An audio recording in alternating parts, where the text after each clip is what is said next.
ओम नमः शिवाय। आज हम बात करेंगे कि एक्चुअली हम सब एक ऐसे स्टेज पे खड़े हैं। ये पर्टिकुलरली बात चल रही है सभी मनुष्य की। मनुष्य के अंदर सब आ गए हैं, सब यानी साधु संत भगत संसारी सब आ गए। अगर आपने आज का ये मेरा वीडियो ऑडियो सुन लिया तो लगभग सवाल क्लियर हो जाएंगे, ऐसा मुझे लगता है। तो आशा करता हूँ कि आज का ये टॉपिक भी आप ध्यान से सुनेंगे। देखिए, होता क्या है, स्वयं की पहचान, सुख दुख, स्वर्ग नर्क, और न जाने भगवान है नहीं है, और न जाने क्या क्या चीज़ के पीछे हमारा जो समय है वो व्यतीत होता रहता है। हाथ में कुछ नहीं आता है। जब कोई स्टोरी सुनता है तो होता है कि चलो ये कर ले, फिर वही अपनी रूटीन स्टाइल। कभी कोई एक चमत्कारिक पुरुष के बारे में जान लेते तो हमें भी होता है कि कुछ ऐसा है तो चलो उसको जाके मिल ले, ये कर ले वो कर ले। ऐसा हमें अनुभूत हर एक व्यक्ति को होता है। यानी कि देखा जाए तो हम क्या चाहते हैं वो हमें खुद को पता नहीं है। एकदम सीधी सी बात है, हमें क्या चाहिए वो हमें पता नहीं है। मैंने एक वीडियो में बताया था कि हम ऐसे संसारी, हमारे पास इतनी सारी चीज़ है कि अगर हम उसका सही तरह से उपयोग करें ना तो भी वाह काफ़ी है। आप बोलोगे वो कैसे?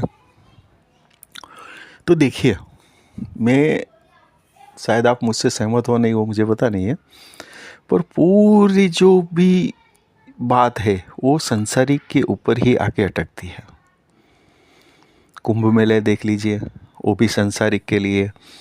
और आगे भी मैंने कहीं पे बताया था कि मानव जन्म, और आप सब भी जानते भी है, शास्त्र में भी लिखा है कि मानव जन्म जो है वो बहुत ही दुर्लभ है। वो पाने के लिए देव से लेके दानव तक की स्टोरी है, कथा है, हम लोगों ने सुनी है कि उसको श्राप मिला, ये हुआ वो करके इन शॉर्ट पृथ्वी पे आए कर्म के लिए। ठीक है, तो आप सोचोगे कि भाई एग्जैक्टली मैटर क्या है, माजरा क्या है।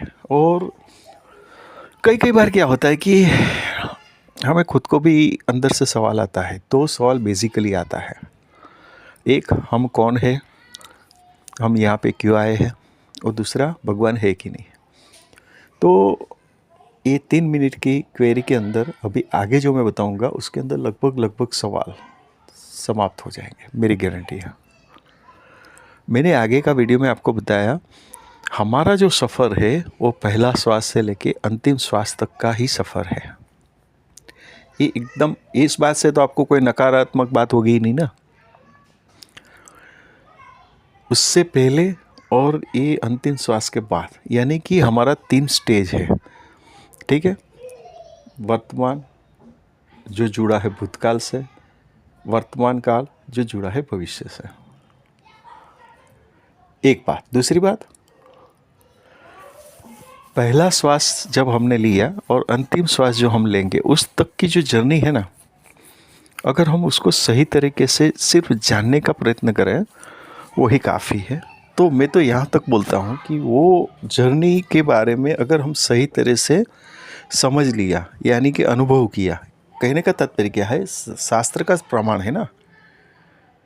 शास्त्र के अंदर क्या दिया गया है कि सपोज करो कि भाई कृष्ण अवतार, तो आपको पता चलेगा कि विष्णु जी के अवतार थे, उसके पहले जन्म में ये थे, उसके बाद इसकी ये इच्छा पूर्ण करने के लिए, या किसी का श्राप लगा था वो पूर्ण करने के लिए उसको ये सब माया करनी पड़ी।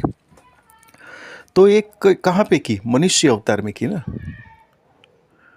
ऐसे ही हमारा भी जन्म देखेंगे तो कई बार एक हमारी बात हुई थी, तो जब हम नए नए थे तो हमें भी बताया गया था कि पहले के समय में, यानी कि पुनर्जन्म में तुम कोई बड़े आध्यात्मिक की बहुत ही उच्च कोटि के व्यक्ति होके, जिसने कुछ गलती की है, या तो कोई साधना कर रहा था और वो साधना को परिपूर्ण करने के लिए अभी तुम्हारा जन्म हुआ, ऐसा कुछ हमें भी बताया गया था।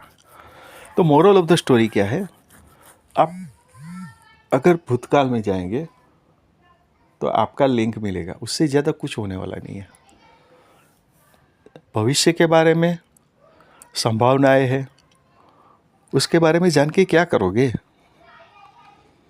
उससे अच्छा है हमें जो एक जर्नी मिली है, हमें जो एक प्रवास मिला है। प्रवास क्या मिला है कि प्रथम श्वास से लेकर अंतिम श्वास तक का जो कुछ भी है उसमें आपका कोई रोल ही नहीं है। आप देखो, जब आपने पहला श्वास लिया तो उसमें भी आपका कोई रोल नहीं है, आज जो श्वास ले रहे हो उसमें भी आपका कोई रोल नहीं है, अंतिम श्वास लोगे उसमें भी आपका कोई रोल होगा ही नहीं। ठीक है, ये मैं एक यूनिवर्सल बात कर रहा हूँ।